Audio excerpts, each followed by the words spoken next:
isa sila sa mga nililigawan at nilalapitan ng ilang politiko tuwing sasapit ang eleksyon.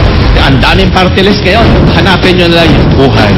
Ang ilang malalaking religious groups, mistulang sinusuyo ang kanilang matamis na oo para i-endorso nila ang mga kandidato. Alam naman natin ang eleksyon ay bilangan ng mga tao. Essentially, ang habol talaga dyan is yung makuha yung endorsement nila para yung kanilang influence magamit in favor of yung candidate.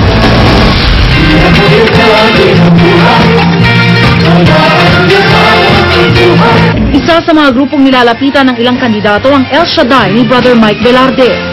Isa sa pinakamalaking religious congregation ng El Shaddai na tinatayang mayroong 8 milyong miyembro.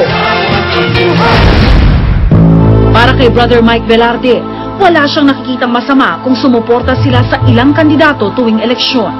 Hindi tayo nanghihimasok tungkol ng Estado, kundi kung yung Estado ay, ang direksyon ay naapektuhan na yung moralidad ng tao.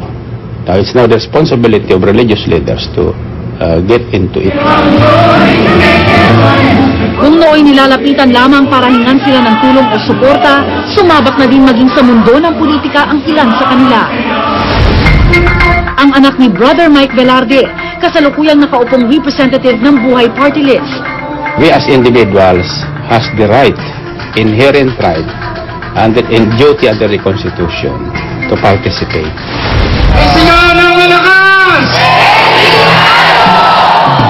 Ang evangelist na si Brother Eddie Villanueva ng Jesus is Lord Movement o JIL, masugid na sumuporta noon sa kandidatura ni Pangulong Arroyo. Pero noong 2004, nagdesisyon din siyang pasukin ang politika at kumandidato sa pagkapangulo. 6 na taon na walang korupsyon! Natalo man siya noon, ngayon kumakandidato siyang muli sa posisyong pampanguluhan. You cannot separate the people from their faith. That is impossible. Lahat ng leaders sa buong mundo, yung kanilang faith in God at saka yung kanilang governance, go hand in hand. Nakasaad sa saligang batas ang tungkol sa separation of the church and the state. Sa ilalim nito ay hindi dapat labagin ang paghihiwalay ng Estado at ng simbahan. The state may not interfere with the affairs of the church, and the church may not interfere with the affairs of the state. For instance, before Ateneo de Manila was Ateneo Municipal de Manila. It was supported by the state. When the Americans came, no more. We had to be on our own. Kailangan ma-emphasize talaga doon sa clarify doon sa Constitution, ating saligang batas, na hindi talagang pwedeng mag-endorso ng mga religious groups. Ganon ang ngayon, hindi kasi maliwanag malabo. General principle, sinasabi, separation of church and state. Kaya nagkakaroon ng conflict pa yan.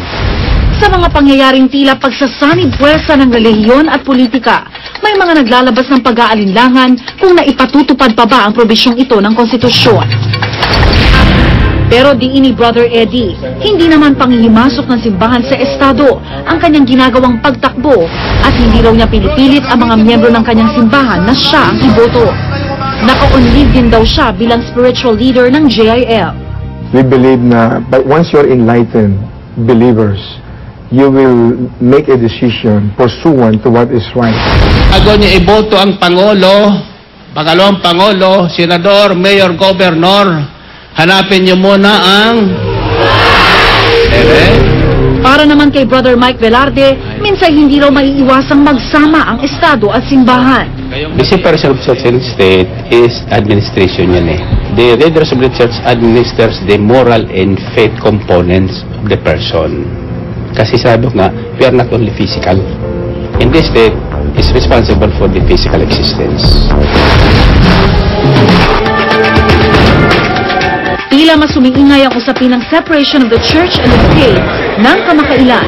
Ilang obispo ang hayagang nagdeklara ng kanilang pagsuporta sa presidentiable na si J.C. de los Reyes. Isa na rito si Bishop Ramon Arguelles ng Batangas. Pero giit ni Bishop Arguelles, ang partidong ang kapatiran na partido ni De Los Reyes at hindi mismo si De Los Reyes ang sinusuportahan ng obispo. I'm not just supporting JC, no, although I have met him twice. But ang dapat mo sa ating politika, hindi person-centered, kundi issue and platform-centered. Yung dapat ang aming pinaniwalaan. Naniniwala raw kasi ang obispo sa mga prinsipyong itinutulak ng partido ni De Los Reyes. We believe na dun sa plataforma ng kapatiran because it is pro-life at saka centered on God. At dahil sa pagiging pro-life ng angkapatiran, kaya raw ito nakakuha ng suporta mula sa simbahang Katoliko. Matatandaan na mahigpit na tinutulan ng simbahan ng reproductive bill. Hayagan itong inanunsyo noon na huwag suportahan ang mga politikong sumusuporta sa RH bill. Ayon pa sa Catholic Bishops' Conference of the Philippines o CBCP, walang nilalabag na batas ng simbahan ang mga obispo na nag-e-endorso ng politiko o kandidato. The truth is that they have not violated any civil law nor any church law. And I'm very sure of that. Hindi rin naniniwala si Bishop Cruz na malakas ang impluwensya ng simbahan sa mga botante. Ewan ko lang ha, baka naman perception lang yon. Hindi naman ibig sabihin na pag ang simbahan ng aral tatanggapin na kagad eh. Hindi naman yun ang pakay namin eh. Ang pakay ng mga taong simbahan ay mangaral ayon sa Ebanghelyo. Ngayon, tanggapin ng mga tao at hindi na problema ng mga pari yun, no? Pero aminado si Bishop Cruz na maaaring hindi tama ang pag-endorso ng isang kandidato o partido ng isang taga-simbahan. Man yung ibang obispo, iba naman ang endorse nila. Ako naman ang iba endorse ko, magkakalabo-labo tayo. So, out of prudence siguro, for delikadesa, wag na lang. Kung tutuusin, hindi na bago ang pagpasok ng ilang tao ng simbahan sa politika ng bansa. Panahon pa lang ng pananakop ng mga Kastila ay parte na ang simbahan sa paggawa ng batas ng bansa. Pero ito raw ang isa sa mga iniiwasan na mangyari, kaya't nagkaroon ng malinaw na paghihiwalay ng simbahan at Estado. Ngunit ayon kay Father Joaquin Bernas, isa sa mga bumalangkas ng saligang batas, kung konstitusyon ang pagbabasehan, hindi ipinagbabawal ng batas ang pag-endorso o pagrekomenda ng isang tao ng simbahan sa isang kandidato o politiko. They might endorse a particular candidate because of his very strong belief on social justice. He was very strong on that. So that's perfectly all right.